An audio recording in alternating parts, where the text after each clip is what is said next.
Halo semuanya, selamat datang di halaman ceramah terbaru Ustadz Abdul Somad. Jangan lupa like, komen, dan bagikan.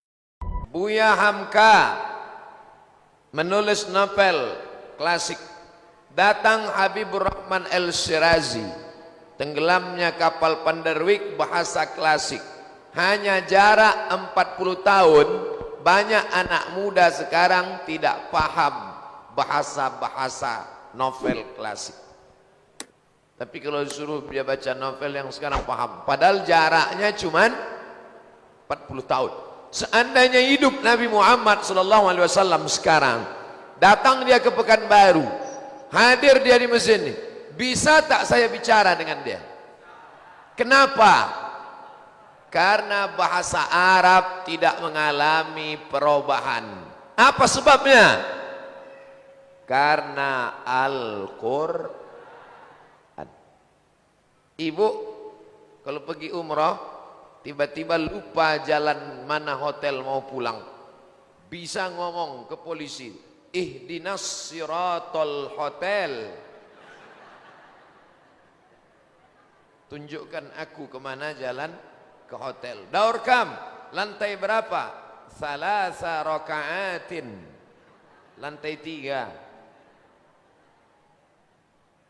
Kenapa bahasa tidak mengalami perubahan? Karena Al-Quran dibaca menurut bahasa aslinya. Quran yang dibaca Jibril, itu yang didengar Muhammad sallallahu alaihi wasallam. Quran yang dibaca Muhammad sallallahu alaihi wasallam, itu yang didengar sahabat.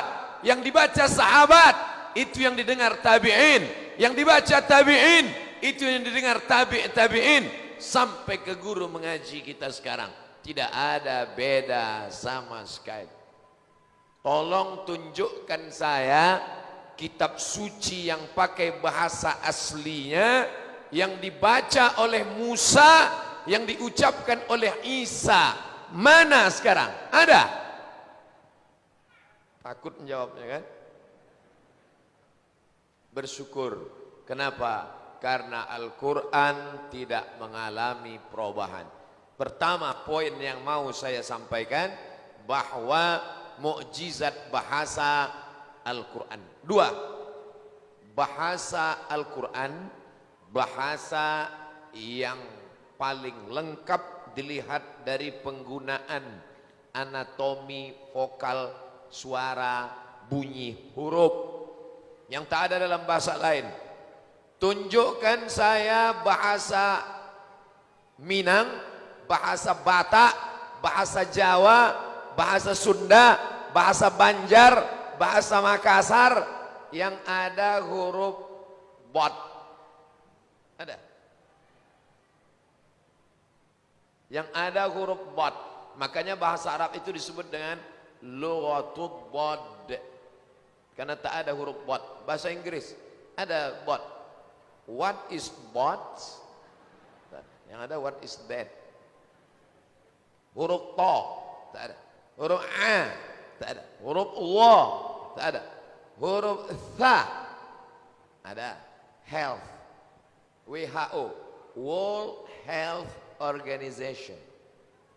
Shin ada. Workshop, shopping center ada. Tapi huruf bot tak ada.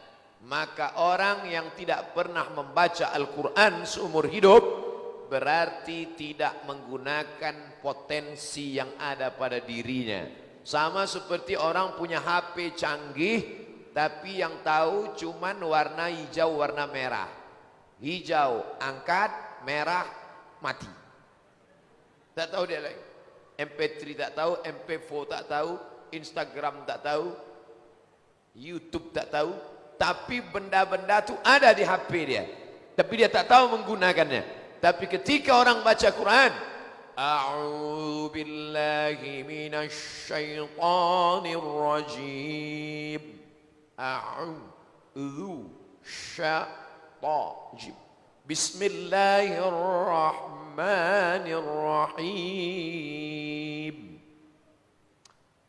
Alladzina idza asabathum musibah qalu maka semua potensi diri bekerja, dan itu hanya ada ketika membaca Al-Quran. Baca Quran tak boleh potong napas di tengah, harus dari awal. Ya ayyuhalladzina amanu ista'inu bis-sabri was-salah innallaha ma'as-sabirin. Walanabluwannakum bisyai'im. Itu tak ada dalam bahasa Indonesia. Ada tak dalam bahasa Indonesia itu? Bapak-bapak.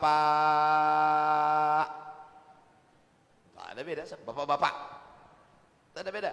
Dalam bahasa Arab beda. Motor dengan motor. Motor hujan. Motor airport. Nah, makanya jangan salah ngomong. Nazalal matar, turun airport. Dia ngomong sama supir taksi, nazalal matar. Padahal dia mau cerita, hujan turun. Diantar ke airport. Ada panjang pendek. Dalam bahasa Indonesia ada. Lapar dengan lapar. Sama-sama lapar kan? Cuman yang panjang itu memang udah melilit. 3. Al-Quran satu-satunya kitab suci yang ada di kepala orang. Tunjukkan saya yang hafal kitab suci. Bisa kita tes anak-anak Indonesia. Kemarin waktu acara di Taman Mini, datang bapak-bapak dari Yogyakarta. Namanya Pak Ike. Ini Ustadz, anak kelas 5 SD. Ustadz buka Quran, tes dia.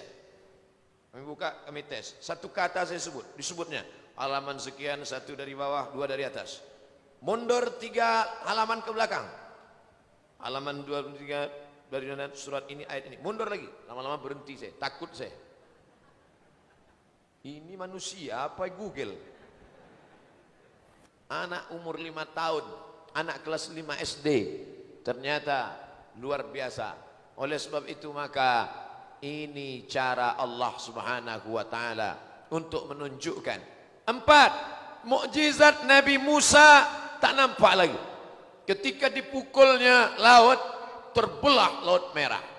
Ketika dipukulnya pasir, memancar 12 mata air. Tapi kalau ditanya sekarang, mana tongkat Nabi Musa? Waktu kami haji dulu dari Kairo, datang jamaah. Dari mana dek? Dari Indonesia pak. Sudah lama jadi TKI. Kami mahasiswa dari Kairo. Oh, dari Mesir kalian? Iya. Nabi Musa di Mesir kan? Iya. Bisa tak kalian carikan serpihan-serpihan tongkat Nabi Musa? Jadi gara-gara bapak ini. Oh ada saya pukulkan dia memancar 12 mata air. Disuruhnya kami mencari serpihan tongkat Nabi Musa. Mukjizat Nabi yang lain hilang, tapi mukjizat Muhammad sallallahu alaihi wasallam sampai hari ini masih ada, sampai hari ini masih real dan nyata di depan mata kita. Walaqad yassarnal Qur'ana lizikri, kami mudahkan Al-Quran itu untuk diingat. Fahal mim muddakir, adakah yang mau, adakah yang ingin, adakah yang berkehendak? Yang kelima, orang barat membuat percobaan. Dibuat satu kebun, isinya jagung, cepat panen. Di sini dibuat lagi jagung, sama-sama jagung. Cuman bedanya di sini ada murattal MP3, terus non-stop. Yang ini kosong, tak ada. Tak ada MP3 sama sekali. Habis itu sekian bulan panen. Apa bedanya? Jagung ini lebih manis, jagung ini lebih cepat panen, jagung ini lebih besar. Yang ini kurang manis, panennya lama, kecil-kecil. Yang punya otak orang barat, yang punya teori orang kita. Dari mana dia dapat? Ayat berkata, wa idza quri'al Qur'an, kalau ada orang baca Quran, fastami'u lahu, dengar baik-baik, wa ansitu, diam. la'allakum turhamun. Ternyata pokok kayu itu tidak mati.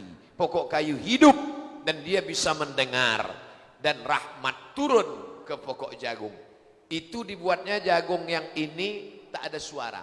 Andai jagung ini dibuatnya lagu dangdut, mungkin pahit jagung. Bapak Ibu yang dimuliakan Allah Subhanahu wa taala. 6. Saya diundang ke Batam. Berangkat dari Sultan Syarif Kasim II Airport Pekanbaru. Sampai di pesawat, anak-anak menangis karena pesawat mau take off, pekak telinga. Yang tua pun mau menangis, malu, udah tua. Anak-anak itu menangis. Datang ibu itu membacakan ayat ke telinga anaknya. Bismillahirrahmanirrahim. Allahu la ilaha illa huwal hayyul qayyum. Anaknya diam. Begitu selesai ibu itu membaca, wala ya'uduhu hifzuhuma wa huwal aliyyul azim. Berhenti ibu itu membaca, anak itu nangis lagi. Dibacanya diam. Berhenti ibu itu membaca, nangis lagi. Sampai beberapa menit. Saya mau bertanya, segan lakinya dari situ. Seram pula. Bayangkan, kenapa anak itu tenang, padahal telinga memekak pesawat mau take off? Karena Allah berfirman dalam Al-Quran, Huwallazi anzala sakinata, Allah yang menurunkan ketenangan fi qulubil mu'minin, di dalam hati orang yang beriman. Hati anak itu tenang karena Al-Quran sudah berada dalam hatinya. Maka diturunkan Allah Subhanahu wa taala ketenangan ke dalam hatinya karena Allah yang memiliki hati. Hati bukan punya kita. Qalbul mu'min, hati orang beriman, baina asabi'ir rahman, seperti orang meletakkan duit logam di ujung jari membolak-balik. Begitulah hati itu dibolak-balikkan Allah. Maka selalu kita minta, ya muqallibal qulub, wahai engkau yang membolak-balikkan hati, sabbit qulubana, kokohkan hati kami, ala dinik, dalam agamamu, wa ala ta'atik, dalam ketaatan kepadamu. Poin yang ketujuh, Al-Quran bercerita tentang ilmu yang dulu orang tak tahu. Dari segumpal darah berubah menjadi daging, berubah menjadi tulang, berubah menjadi makhluk sempurna. Darah jadi daging, jadi tulang, jadi makhluk. Itu baru orang tahu abad ke-20 setelah ditemukan teleskop mengetahui bagaimana proses kandungan rahim.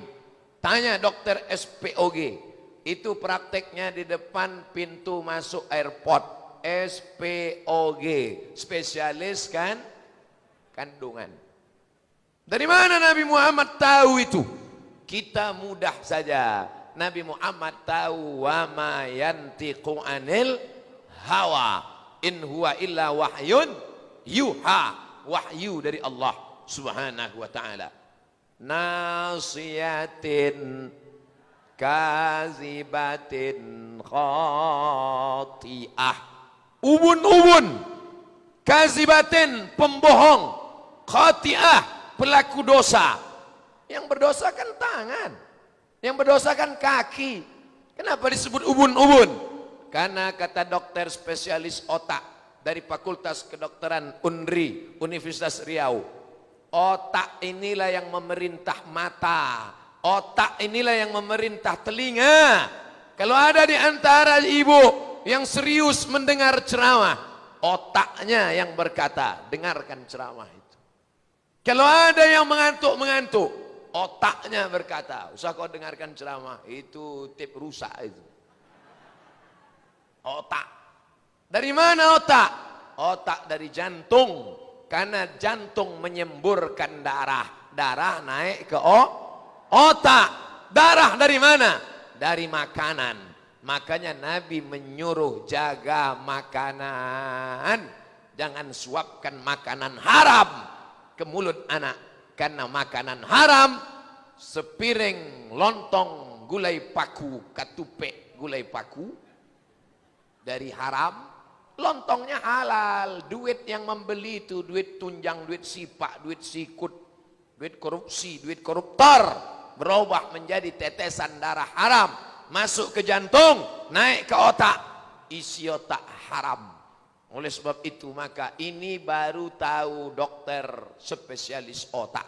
Tapi Al-Quran sudah bercerita 14 abad yang lalu. Siapa yang akan mengungkapkan ini? Siapa yang akan bercerita tentang ini? Inilah calon-calon dokter spesialis dari Pekanbaru. Amin. Mereka akan ingat seumur hidup cerita hari ini. Waktu kami sedang tidur-tiduran di belakang, datang Ustadz Somad waktu itu, maju ke depan. Saya waktu itu maki-maki, Somad kantui kau.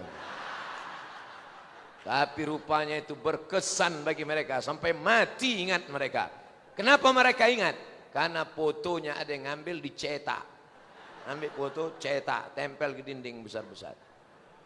Bapak ibu saudara yang dimuliakan Allah subhanahu wa ta'ala. Yang ke, saya tak pandai ceramah ngalor ngidul. Pernah bapak ibu dengar saya ceramah tak tentu arah? Saya berceramah jelas, waktunya jelas, berapa lama? 60 menit, selesai. Isinya jelas. Kalau ada orang sekarang mengatakan Somad itu ceramahnya tak jelas, otaknya tak jelas. Marah Ustadz? Enggak, memang dari dulu setelannya begini. Ke-8, apa kehebatan Al-Quran?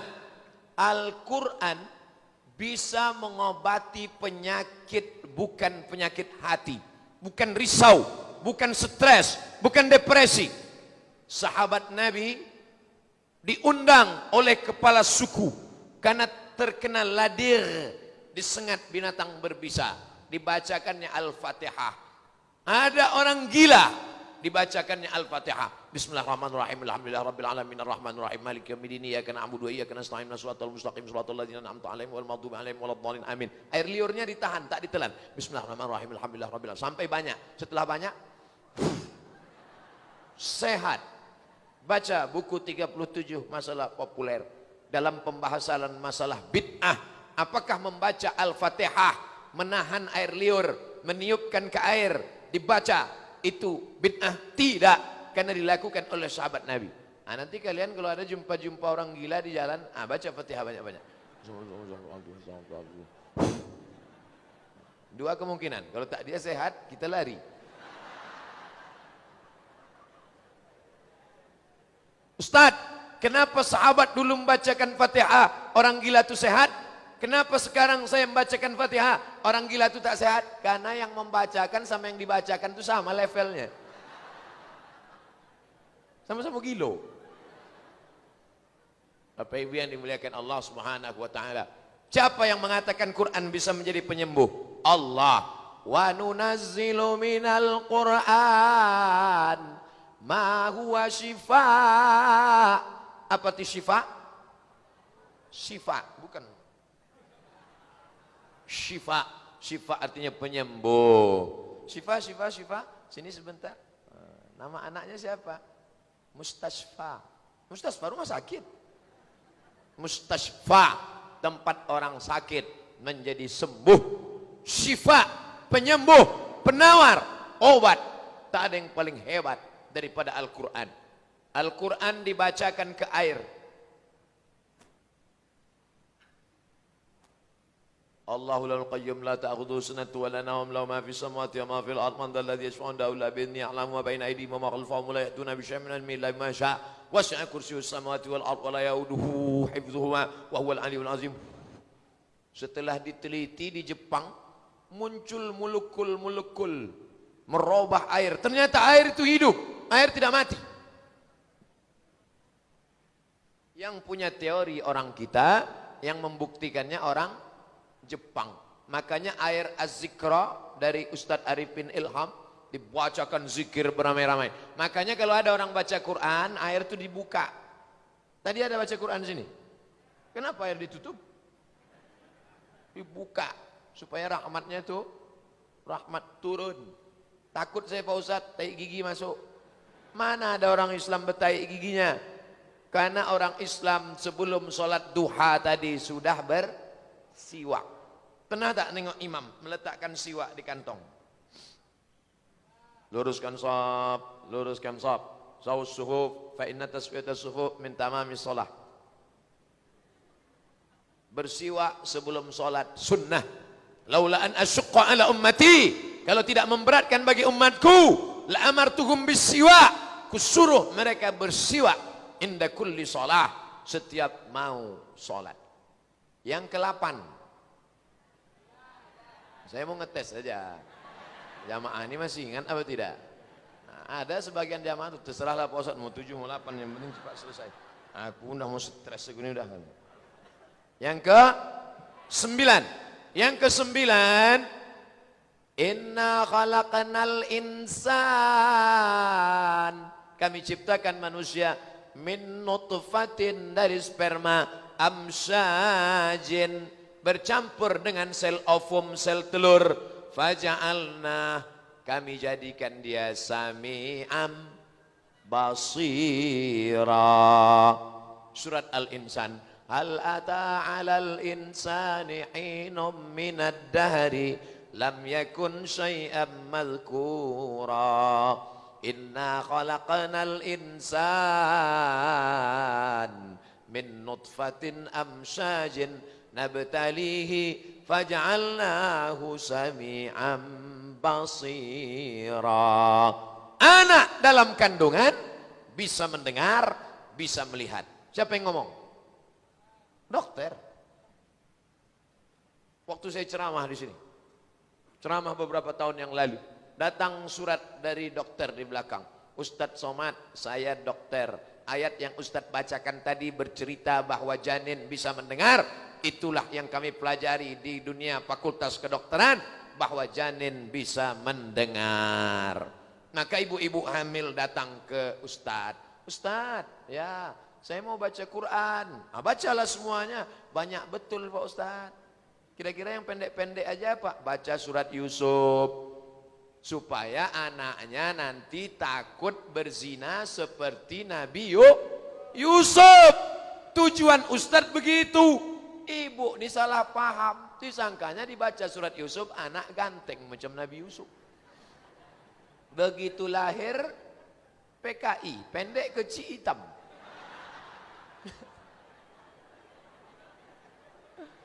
Ustaz, kenapa anak ini begini? Marah pula tuh. Kenapa anak ini hitam? Laki kau mana?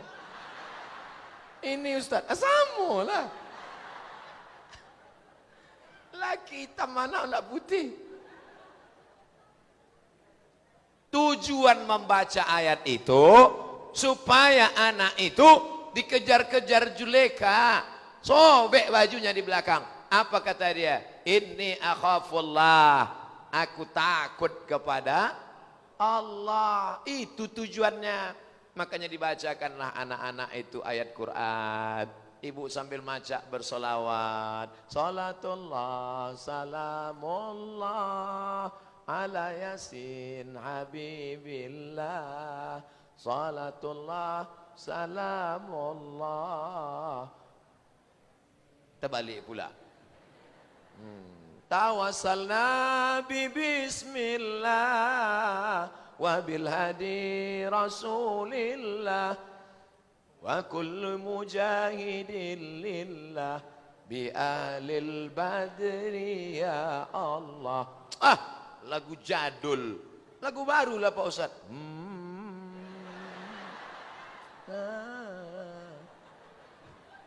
Dah itu aja ya, sambung lagi.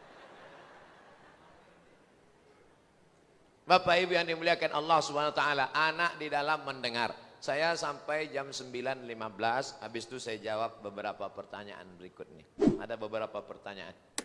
Yang ke-10. Yang ke-10, setelah diadakan percobaan otak yang membaca Quran dengan otak yang tak baca Quran, warna merah, warna biru. Warna merah, warna biru. Katanya warna merah sama warna hijau Pak Ustadz. Itu lampu traffic light. Merah, hijau, kuning. Merah berhenti, hijau jalan, kuning gas sekencang-kencangnya. Itu yang tak betul. Nah, otak itu kalau tidak dipanaskan beku dia. Bagaimana memanaskan otak kita? Dengan Al-Quran. Saya sudah banyak jumpa ulama-ulama 70 tahun, 80 tahun tidak pikun. Guru mengaji saya meninggal umur 80, Syekh Azra'i Abdul Ra'ub, tidak pikun. Otaknya sehat. Kenapa? Otaknya tiap pagi dipanaskan dengan Al-Quran.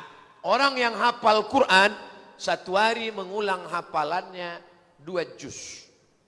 Karena kalau tidak diulang 2 juz, 15 hari lupa. Maka sebulan dia khatam 2 kali. Setahun khatam 24 kali. Tapi ada yang tidak hafal Quran, tiap hari mengulang hafalan. Siapa dia? One day, one juz. Kau udah ikut one day, one juz? Udah lama Pak Ustaz. Satu hari 1 juz. Ya apa? Juz pokat. One day, one juz. Bukan one juz. One day, one juz. Karena situ juz. Kalau juz itu tulisnya juice. One day, one juz. Satu hari 1 juz. Maka otak panas. Menyala dia. Maka jangan heran anak-anak hafal Quran itu cerdas. Di mana dia kuliah? Fakultas Kedokteran Universitas Islam Indonesia Yogyakarta. Duitnya dari mana? Gratis. Apa kata Pak Rektor? Ustadz Somad, anak hafal Quran, masuk ke sini, biaya kuliah gratis, plus beasiswa. Tamat, jadi dokter spesialis. Di mana kerja? Rumah sakit umum Arifin Ahmad. Orang yang sehat pun ingin selalu ke rumah sakit. Nengok dokter yang cantik tadi.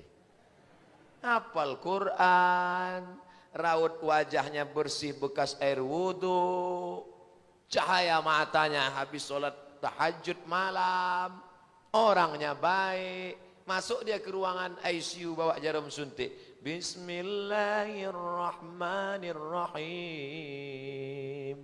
Yasin. Wal Qur'anil Hakim. Innaka laminal mursalin ala siratim mustaqim. Apa kata Imam Ibnu Katsir? La tuqra'u fi amrin asirin. Kalau surat ini dibacakan pada perkara yang sulit, illa yassarahullah, Allah mudahkan. Yang sulit meninggal di ruang-ruang ICU itu, yang udah ngap-ngap bau, mati kontan. Yang mau sehat, sehat. Yang susah punya anak, baca Yasin malam. Habis baca Yasin, ya Allah berkat surat Yasin ini mudahkan aku punya anak. Yang belum nikah, baca Yasin. Habis baca Yasin, ya Allah berkat surat Yasin ini jumpakan aku ya Allah. Alhamdulillah Ustaz, saya baca malam tadi, pagi itu jumpa langsung. Sama siapa? Sama bini orang. Bapak Ibu yang dimuliakan Allah, maka Ibu selalu baca Yasin. Nanti asal nampak bapak itu agak sesak napas sedikit, bacakan langsung. Yasin. Apanya kau ini gitu. Sikit-sikit Yasin, sikit-sikit Yasin. Membaca Yasin saat orang mati tak salah, tapi nunggu orang mati baru baca Yasin masalah. Baca Yasin saat pindah rumah tak salah. La taj'alu buyutakum kubura. Jangan jadikan rumah kamu kuburan. Karena kalau rumah itu kuburan, na'udzubillah. Rumah yang kuburan itu bagaimana? Rumah yang tidak dibacakan Al-Quran. Quran ada, tapi tak pernah dibaca. Quran sebagai apa? Aku nikahkan engkau dengan anakku dengan mahar seperangkat alat sholat dan kitab suci Al-Quran tak pernah dibuka sampai mati, tunai.